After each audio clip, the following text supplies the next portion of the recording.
This episode is brought to you by Granola, Brevo, Shopify, Blinkist, Strawberry.me, and Fabric by Gerber Life. If you're in back-to-back meetings and want to stay focused while still getting clear notes, try Granola totally free for 3 months at granola.ai/Kwame. To level up your marketing, head to brevo.com/anything and use the code anything50 to save 50% off your first 3 months.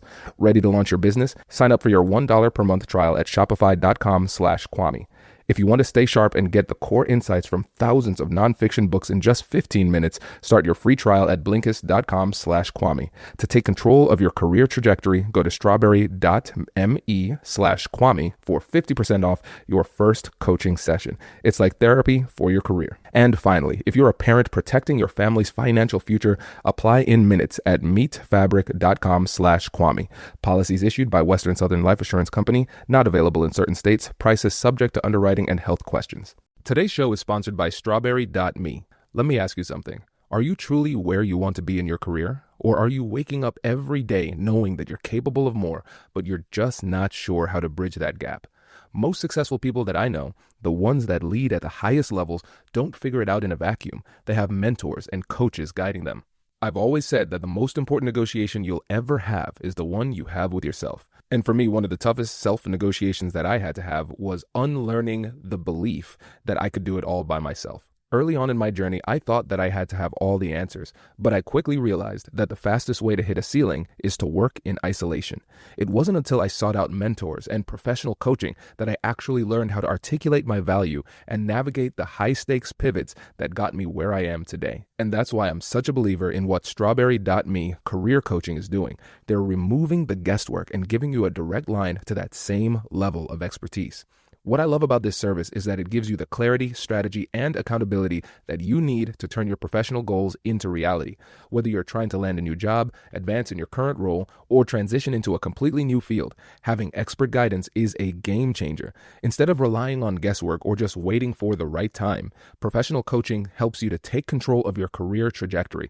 You'll identify the obstacles holding you back and develop a step-by-step plan that'll help you to move forward with total confidence. It's time to stop waiting. Go to strawberry.me/Kwame and get 50% off your first coaching session. That's strawberry.me/Kwame. It's like therapy, but for your career. Welcome to this masterclass edition of Negotiate Anything. With over 1,700 episodes featuring some of the world's brightest minds, we've carefully curated a couple of powerful conversations for you. What makes this so special is that you'll hear how different experts from different industries approach the same challenge in their own unique ways. Our goal is to give you multiple perspectives so you can build your own unique style. Success doesn't look the same for everyone, and in this masterclass, you'll see exactly why. Let's dive in. Every great novelist started somewhere, and today we're meeting a rising star as her career is taking off. Allegra Solomon is a fiction writer from Columbus, Ohio, who is already making a big name for herself. Her first book of short stories, There's Nothing Left for You Here, has already won the Kimblio National Fiction Prize, a gold medal at the North American Book Awards, and was longlisted for the famous PEN Robert W. Bingham Prize. Allegra is a new voice who knows exactly how much work it takes to tell a powerful story using very few words. And today we're looking at her process to see what negotiators can learn from short stories. We talk about the importance of starting with action, why stories should often end sooner than you think, and how to create tension between characters who feel like real flawed people. Whether you're writing a book or a big speech, Allegra's tips on rough drafts and quick storytelling will help you to speak with more clarity and power. Let's jump in. Let's start off with short stories because I think that's a really interesting distinction because we have novelists like long form, but then we have short stories. And I remember when I was practicing law, we had this saying as lawyers, if I had more time, I would have made it shorter. And I feel like short stories, it seems like it's taking up less space, but I feel like that might be more difficult.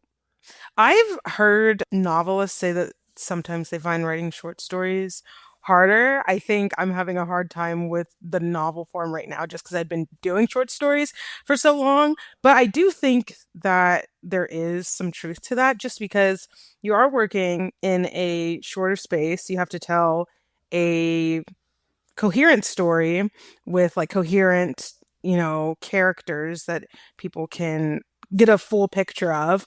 But the thing that I really like about short stories is that you can really cut to the chase. You don't have to have, I guess, like some of the other things that can sometimes feel like they're weighing a narrative down. Like each scene is exactly what needs to be said, and the story itself is self-contained unless you're writing, like a interlocking stories collection or something like that. But I I like how precise the language needs to be and how direct things have to be sometimes. Like I will just go through my sentences, be like, can I make this sentence shorter? Can I use a different word?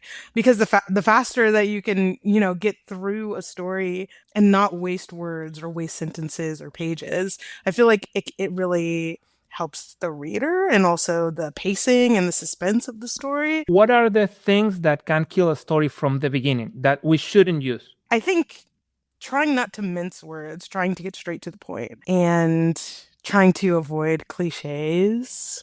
Once upon a time, there once was, one night this happened, things like that. I guess kind of the in the yeah, they make me want to close the close the story, but It makes sense. I like that idea too, because it ties to what you said at the beginning, where you're not wasting space, trying to get straight to the point. I feel like you said, it's more important in those short form stories to really get to the point.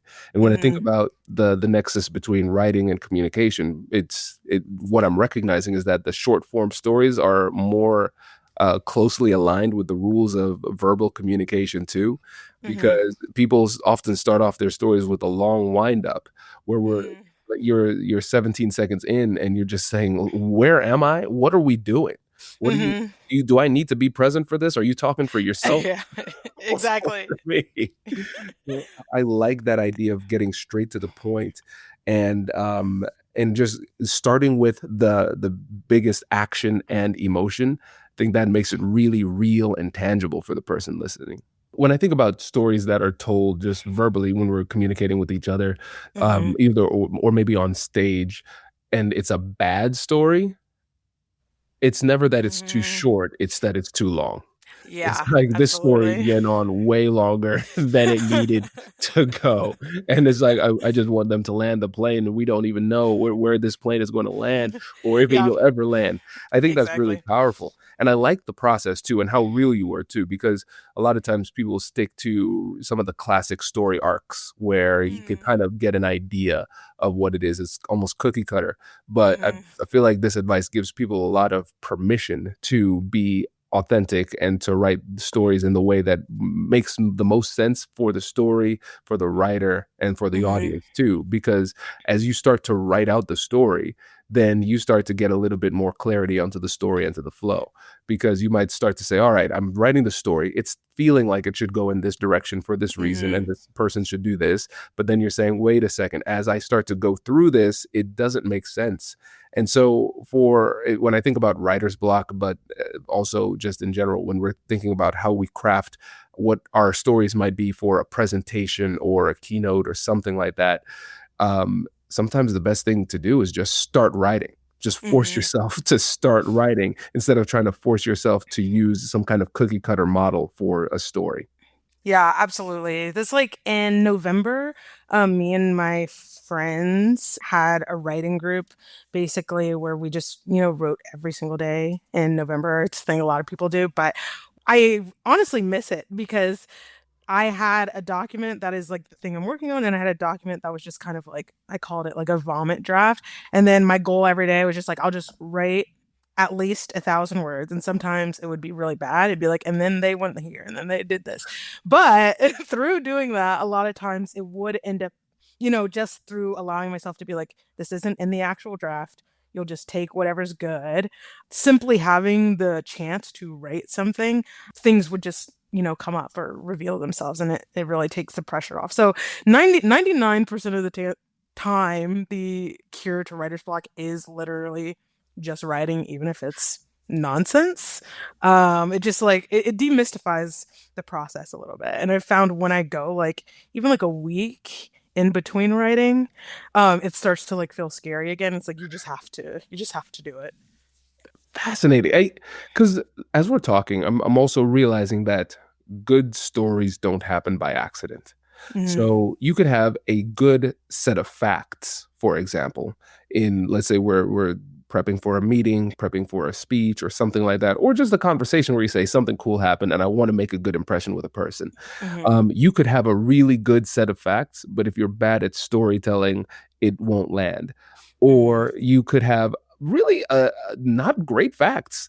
Yeah. Something pretty innocuous. But if you know how to tell a story, you could take something that is really mundane and turn it into something that's really interesting. And that's like another thing that I have thought about a lot as well because I think the stories that I write, the interesting thing to me is the characters and their growth and their emotion and not necessarily like a plot. And so the way that the story is written does do I'd say like a lot of the heavy lifting, but it's the same for the stories that I really like. It's the way that they're written, not so much, the plot of it or what they are. Right. And let's talk about the characters. Hmm. Because when you are writing the story, the I feel like the character has to be compelling. You can't Hmm. have a good story without compelling characters. So when you think about the characters that you've written and character development, how do we craft a story where we have a compelling character that makes people want to care? Hmm. Well, I think the main thing is not having anyone that's perfect or nobody really wants to read about a perfect person or a perfect protagonist and I deleted Twitter off my phone so I don't see people's takes as much as I used to, but I've been seeing a lot of people talking about different movies and their protagonists and choices they make or whatever, but it's way more interesting to watch someone who isn't perfect than because what is the story of this perfect person who makes all the right choices every day. And so a lot of times when I'm writing characters, I make them do maybe the opposite of what I'd do. Or I'd say that my characters typically, at least the protagonists, are very different from me. Maybe we have like the same taste in music or the same taste in movies, but the way we move through the world is typically different because it allows me to, I don't know, flex a different muscle in my brain. Why would somebody want to do this? If they did this, where does it lead them? And so, not necessarily self inserting yourself into a project, or even if you do, trying to change somebody's thought process, their morals, their moral code, the way they interact with people, the way they speak. I think thinking of your characters as real complicated people is the best way to have something that's very effective. And talking about characters, what are the main characters of your book? My book, There's Nothing Left for You Here, there are 8 different stories. And so all of the stories are told from the perspective of Black women in their 20s. Typically, the stories evaluate some kind of relationship, whether it's like platonic or romantic or a weird mix of platonic and romantic or strangers who are meeting each other. And so when I think about the characters in my story, if I had to think of ones that I really liked or enjoyed writing. The second story in the collection, which is the title story, it's called There's Nothing Left for You Here, is about a young woman who is living somewhere where, all of her friends used to live and where she was dating someone and then all of her friends gradually moved away and she's not dating the person anymore and she's very lonely and so she's kind of acting out and behaving badly to try and feel something, but she also becomes really enamored with her neighbor and so she is always listening to she's never met her but she's always listening to her neighbor through her wall and is becoming very invested in her relationship and the guy she's dating because she listens to everything they do, and then she becomes kind of entangled with them, and so when I was thinking of writing that story, 20 it was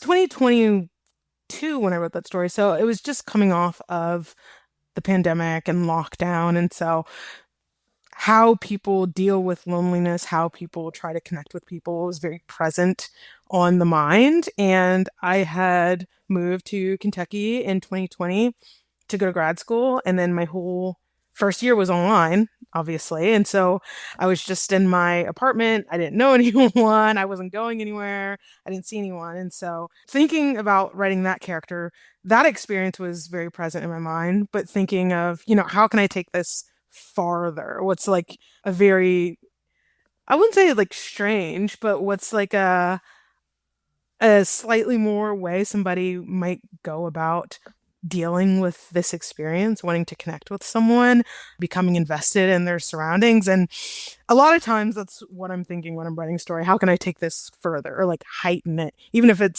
still feels very grounded. I want to have someone who maybe feels things extremely. That's fascinating. And as you were saying that, I'm like, man, I want to know what happens next. That's because we could all remember what it was like when we were just cooped up, Mhm. just craving connection, like anything. Give me some form of novelty, even if it's Yeah. that, and so that's fascinating. And it sounds like for you, especially with the characters really can't exist in isolation without some kind of challenge or connection with other humans. Mhm. And it's what now when I think about it, I can't think of many stories other than maybe what like Castaway Mhm. like decades ago, where there's a story where there's no other interaction with humans. And so Mhm. when you're writing stories, especially when you might have somebody who's a main character, as the main character relates to other characters, how do you craft a compelling narrative that people can follow, but Mhm. they also get invested in the relationship? Mhm. Well, I would say like with the short stories I was writing for this collection, the thing I would usually say to myself when I was thinking of something was what is a unconventional way I could have these people meet, or have what is a really unconventional relationship between the main characters of this story. So in that one, it's her neighbor who she hasn't met at the beginning of the story. She's invested in the relationship. In a different story towards the end of the collection, it is a young woman who's also a bit lonely, and she has a coworker who asks her to house sit for her while she goes away, and she's being, a little cagey about where she's going and why and how long she'll be there, and she's like, I'll just mail you the money to my house, just come on this day and that day or whatever. And as she starts house sitting for this woman, she realizes that she's not coming back. But, while she's house sitting for her, the woman's ex boyfriend is doing the alternate days that she's not doing. So then those two being in this weird space where they're house sitting for this woman they suspect is not returning, they start to come together through the shared experience. And so things like that, I'm trying to see how can I bring these people together? How can the story be shaped around this connection? And probably the most strange connection in the collection is in the third story. It's called Appetence, and it's a bit vague for a little bit as you start to figure out what's going on, but you begin to realize this woman and this man are in it's a service that they are partaking in where they are going on dates with each other, and they are simulating each other's exes to each other so they can feel like they're still, in this relationship with each other. And as the night goes on, you realize that they're a bit broken. Why did these relationships end? They start to take down the facades and talk to each other as real people. And so those are the kind of things I'm interested in, bringing people together in like really strange ways. That's so cool. Okay. Now I don't even know these people and I'm invested in their relationships. That's so interesting. I mean, already in these little, the snippets of the Mhm, stories you've told us, there there's surprises in this. mhm. How important is surprise in good writing? So it is good to have surprise. I think I'm like a very the kind of writer I am, the surprises usually aren't very big, even though sometimes they are. But it's nice to have something unexpected, even if it is something very quiet and subtle in the story. One of the most fascinating things you said was that, yes, there should be surprise, but it's more being unexpected, and it Hmm. doesn't need to be big. Because I think a lot of times when people think about stories, there has to be this grandiose type of thing that happens that is way Hmm. outside of the norm. But it sounds like in order to keep the person engaged, you have to make sure that they just can't like very easily anticipate what the very next thing is. Because if they Hmm. can, then there's no reason. It's kind of like you gotta chase the dopamine, the drive, the desire. And once you Yeah. have you already know the answer, then there's that release and there's that craving for what comes next. Exactly. And before we end, I want to ask you about the persuasive power of stories Hmm. because I feel like it's hard to write a story that doesn't cause the reader to change in some kind of way. Like a real story can be transformative in some kind of way. You think differently, you feel Hmm. differently. So when you're thinking about taking people on a journey, and let's say the person who's listening to this is trying to write a story or craft a story for a speaking engagement, or they're just having a conversation with somebody and they say, I've got this really great story, but this is a new person, I want to make sure it lands. Hmm. How can they create a story that leads to the type of transformation they want in the person who is receiving the story?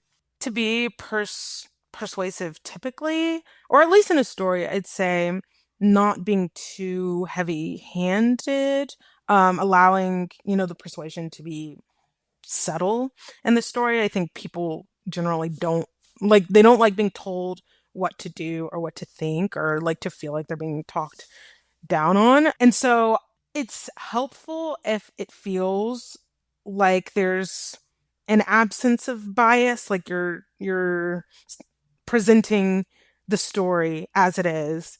And even if, again, there are, it's written intentionally to be persuasive, but you're presenting it and letting the reader come to their own conclusions. And that's a reason why the perspective that stories are written in is important. If it's written in first, it feels very biased because you're being told, somebody's direct perspective or, the way they viewed a set of events. If a story's told in third person, you have that omniscient feeling. It feels like you're being presented, things as facts.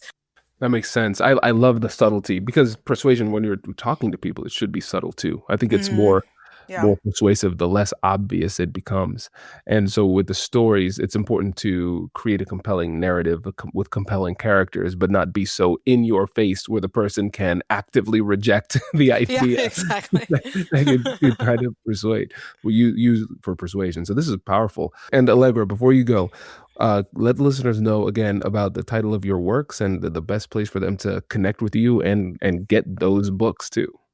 Yeah, so my collection is called There's Nothing Left for You Here. You can buy it at your local bookstore typically, or you can buy it off of Bookshop or off of the Four Way Books publisher's website. And I am pretty much only on Instagram at this point. My handle is at Golden Gal, but all of the O's are X's. So GXLDENGXL. Yeah, that's pretty much it. Amazing. Allegra, thank you so much for joining us. Really appreciate it. That was the first part of today's masterclass. Up next, we'll hear from another expert with a different approach, giving you even more strategies to add to your toolkit. Let's keep it rolling. Are you ready to take your business's marketing to the next level? Meet Brevo, the all-in-one marketing and CRM platform built to help you connect with customers, boost engagement, and grow your business smarter. With Brevo, you can manage all of your customer interactions in one place, nurture leads with their built-in CRM, and reach your audience through email and SMS and keep them coming back with powerful automations. But here's where it gets really exciting. Meet Aura, Brevo's AI assistant. Aura helps you craft smarter campaigns by suggesting personalized content, optimizing send times, and even analyzing performance data to help you improve your strategy in real time. It's like having a marketing expert on your team 24/7. And of course, Brevo offers advanced analytics, seamless integrations, and AI-driven personalization. Everything you need to craft multi-channel campaigns that hit the mark every single time.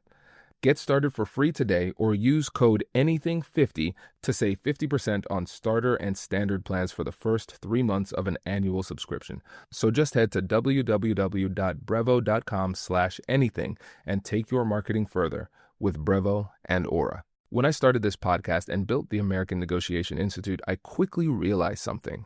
No one hands you a manual. You're the strategist, the marketer, the operations team, and the tech department all at the same time. Every day, there's a new decision, a new problem, and a new hat to wear. Starting something of your own can feel exciting and lonely. And looking back, having the right tools makes all the difference. For millions of businesses, that tool is Shopify. Shopify is the commerce platform behind millions of businesses all around the world and 10% of e-commerce in the United States, from brands just getting started to major household names. With hundreds of ready-to-use templates, Shopify helps you to build a beautiful online store that matches your brand. It's packed with AI tools that write product descriptions, page headlines, and even enhance your product photography, helping you to move faster and more efficiently. You can create email and social media campaigns to reach customers wherever they're scrolling, and you can manage everything in one place, from inventory to payments to analytics, without juggling multiple platforms. Start your business today with the industry's best business partner, Shopify, and start hearing. Sign up for your $1 per month trial at shopify.com/Kwame. Go to shopify.com/Kwame. That is shopify.com/Kwame. John, thanks for joining us today. Thank you very much for having me, Kwame. Man, it is my pleasure. So how would you get it started by telling us a little bit about yourself and what you do? Excellent. My name is John Moore. I am a senior representative of Tech Bank. We focus on IT solutions and staff augmentation. That's the main business of what I do. So right now I am over marketing, business development, and talent acquisition. And so the company has had no digital footprint really whatsoever beyond their website. So I am trying to grow that from the ground up and organically, starting with LinkedIn. And that's kind of how my day goes. Listen, listeners, John is the person to follow on LinkedIn. Every post, every comment is like a masterclass in communication. So we're going to put links to all of his socials, the Tech Bank's website, but also John's personal LinkedIn page, because this is the guy that you want to follow when it comes to communication online and, of course, storytelling, which is why we are here today. And I was chatting with John before, and I'm a little bit embarrassed to admit that it's been a while since we've had an episode on storytelling. So we're due, and we have a storytelling master here. So, John, just get us started, set the stage. When we're talking about storytelling, what are we talking about, and why is it so valuable? First off, you're too kind. Thank you. And the main reason why storytelling is valuable is that it covers everything you're looking for. So everybody speaks the same way for the most part when they're reaching out to customers. It sounds the same. Everyone is very homogenized, I should say. So if you're going out there with storytelling, you're definitely going to stand out from the crowd. You're going to look different. And the people who are reading are going to pay attention to you. And what storytelling is just basically taking the bullet format and spreading it out. So you're not going to make it look like a thick essay. We're not writing Tolstoy here. It's still bullet point, but a little bit different. You give it some color, you give it some flavor, some zhuzh, if you will. This makes so much sense, John, because again, there are a lot of people who comment on my posts, and your comments always stand out because they are so well written and they're captivating.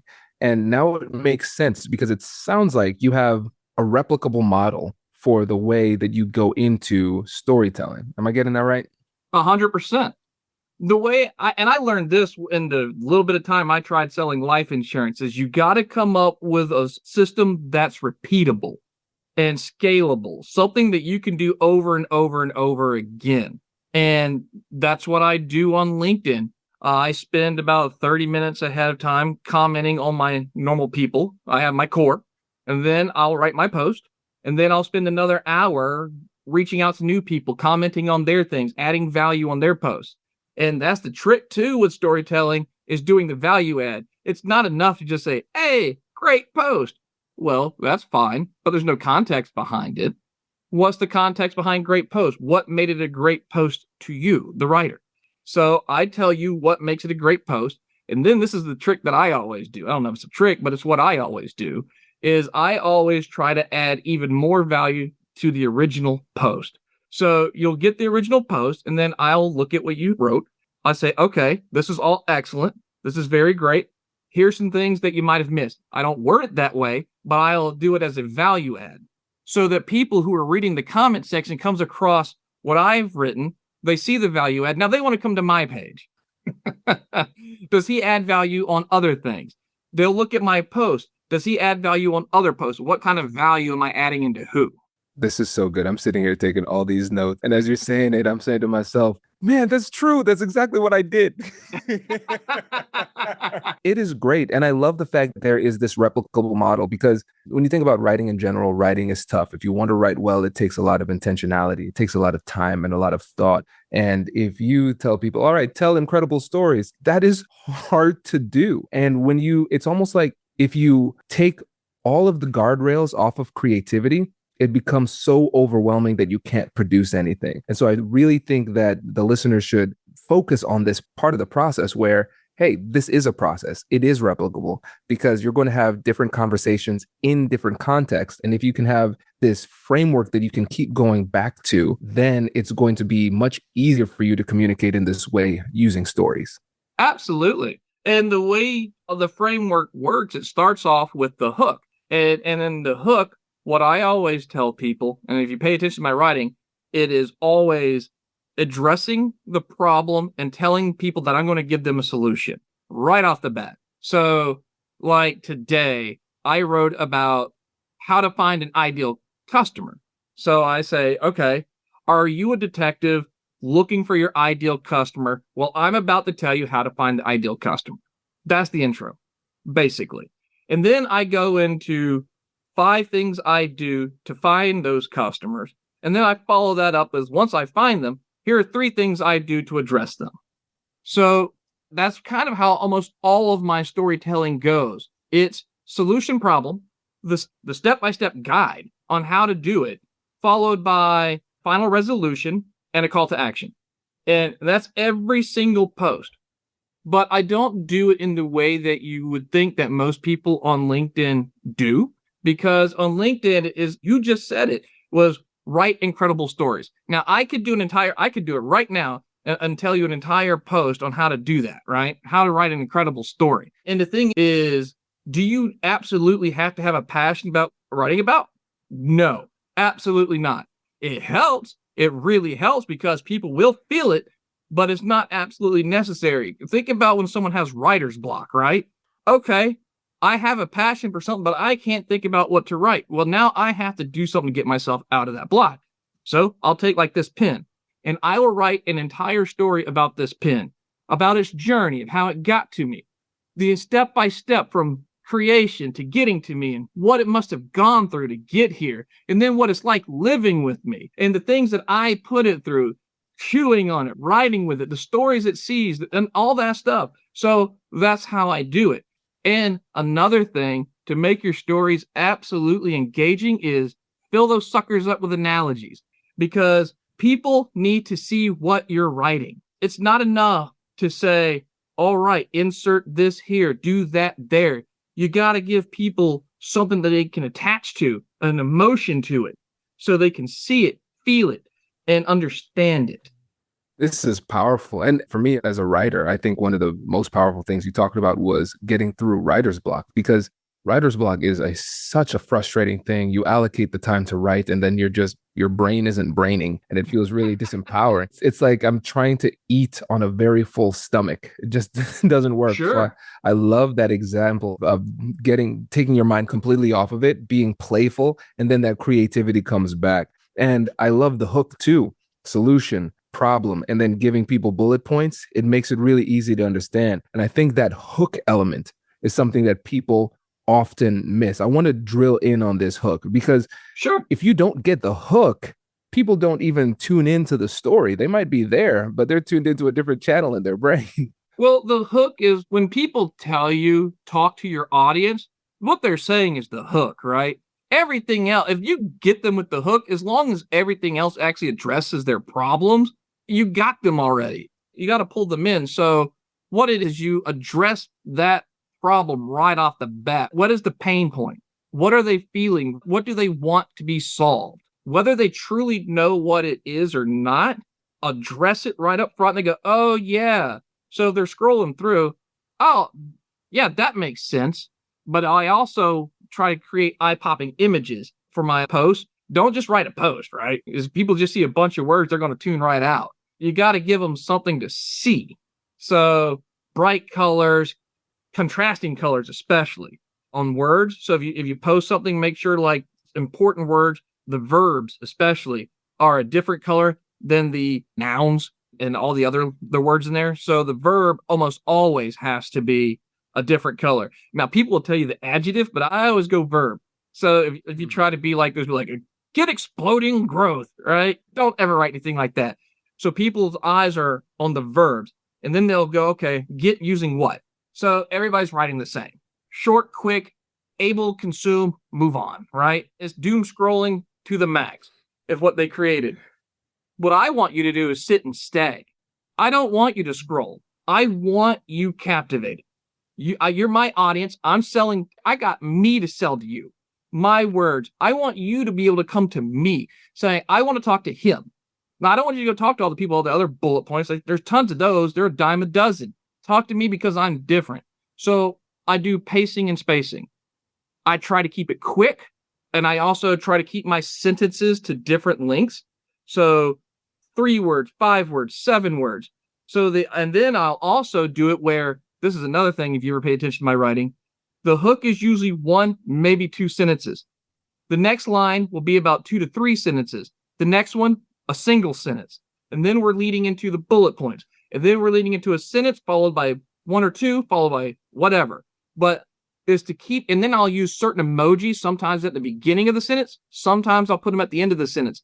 The whole concept is to keep your eye interested. Because if you look standard PDF of let's say a contract, you look at the contract, you're going to sleep. It's not interesting. No one cares. It's a legal document. Same thing with LinkedIn.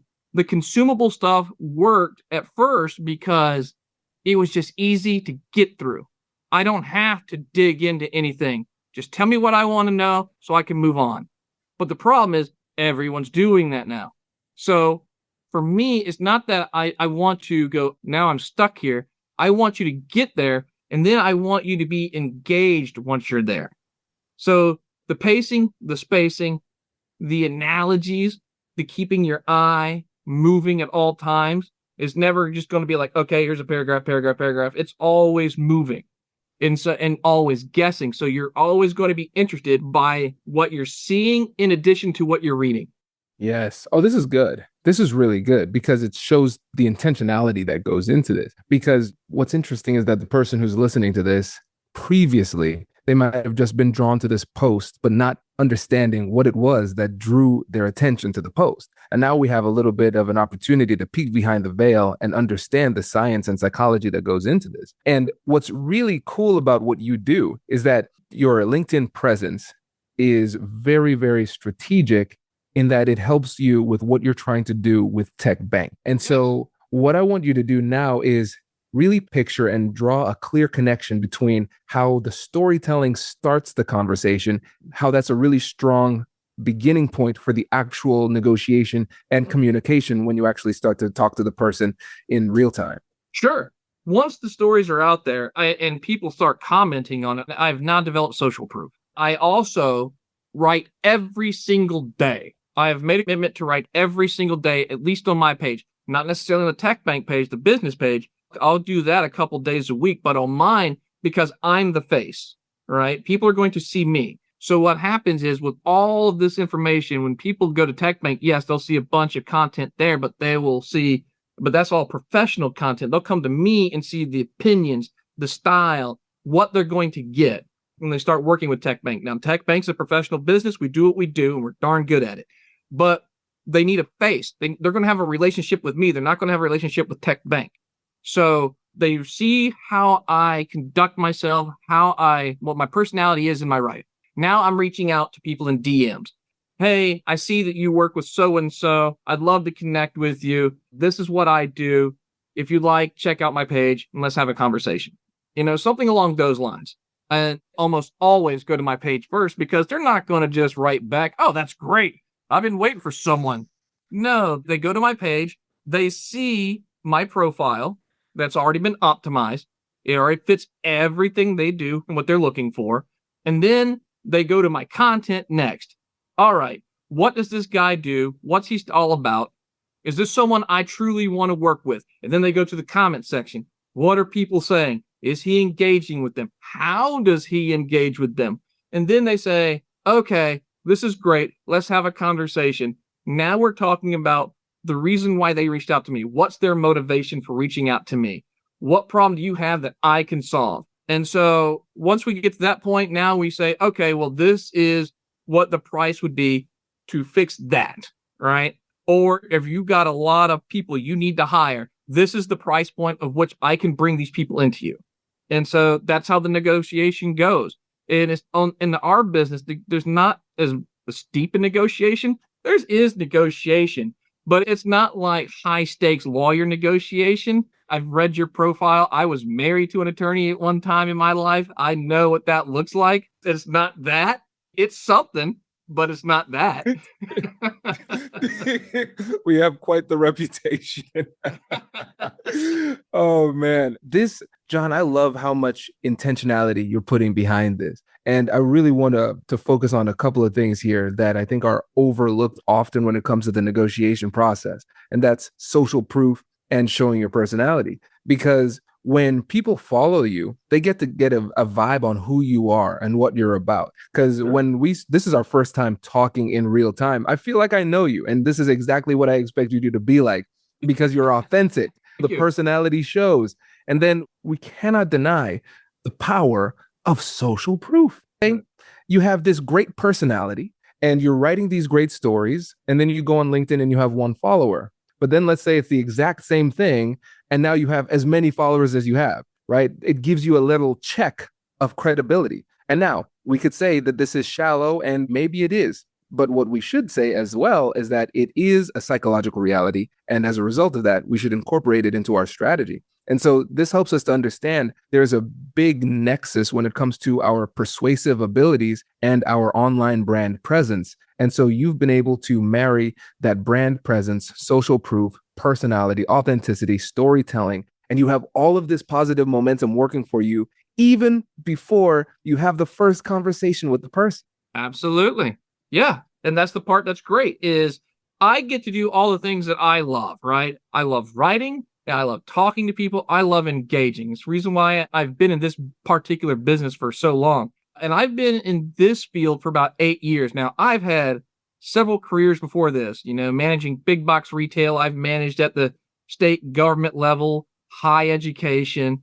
And I've been in here now for 8 years. So that kind of tells you how dated I am. But seriously, though, it's all of that. And you're right. It is a psychological effect that it has on people when they look at you and they go, what is the reason why I should want to work with this person? If they, like you said, if they see someone with a bunch of information, but one follower, they'll say, what's wrong with this person?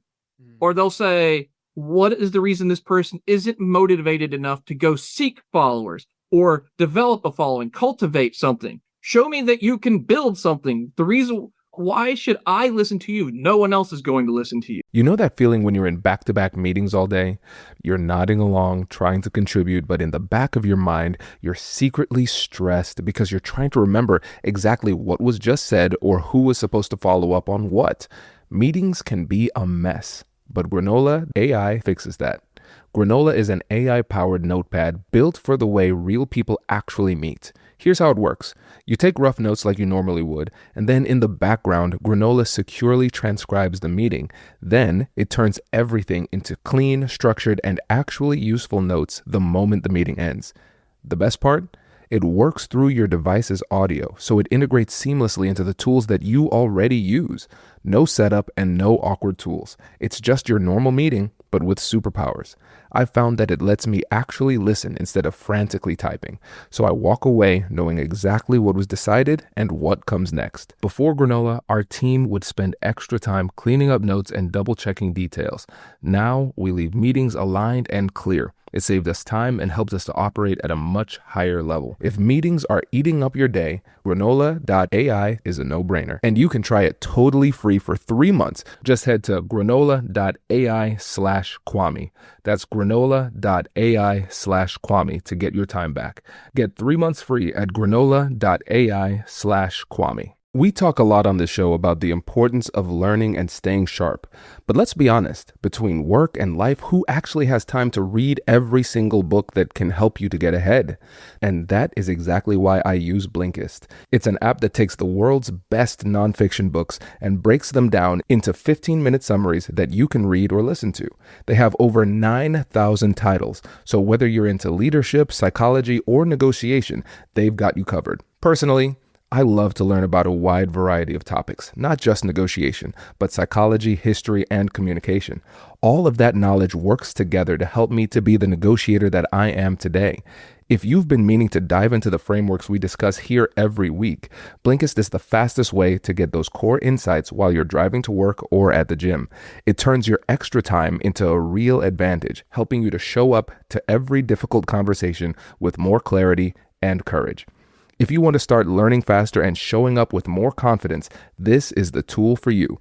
Go to Blinkist.com/Kwame to start your free trial. That's Blinkist.com/Kwame. That's powerful. It is so real. And now with the time that we have left, I want to give you some time to talk about the use of humor, because you do this really well. I'm getting a taste of that now. And you also do it really well online. And the beautiful thing is, obviously, it creates a connection. But then if we just think about it from a more strategic perspective, what do you think is the value of humor when it comes to creating these connections and then also persuading? Memorability. Top, number one. End of discussion. That's it. I want people to remember me. Again, going back to people who use that easy to consume bullet point format. That's great and all. You've got yourself a nice little following, but they don't always connect with you. So, and they may not even remember you in, say, 2 years from now, 3 years from now. I want people to look at my information and treat me like they would their favorite authors at a library. I want people to remember me. I want people, the way I look at it is, there's no such thing as a quick sale, right? Everything takes time. These future clients of mine, potential clients, are not going to write me tomorrow. They may not write me for another year and a half. But the reason why they wrote me in the future from now, a year and a half, is because they remembered me. And that's what I use humor for, is to flow into the story of what I'm writing, because we already know that solutions and problems are daunting enough, right? The problem is daunting for the person who has the problem. That's the reason why they're looking for a solution. Developing the solution and making it actionable is also daunting, because you don't want to lose the customer, disappoint them, and you don't want to ruin your own reputation. So you got to be perfect on this side to really manage the problem.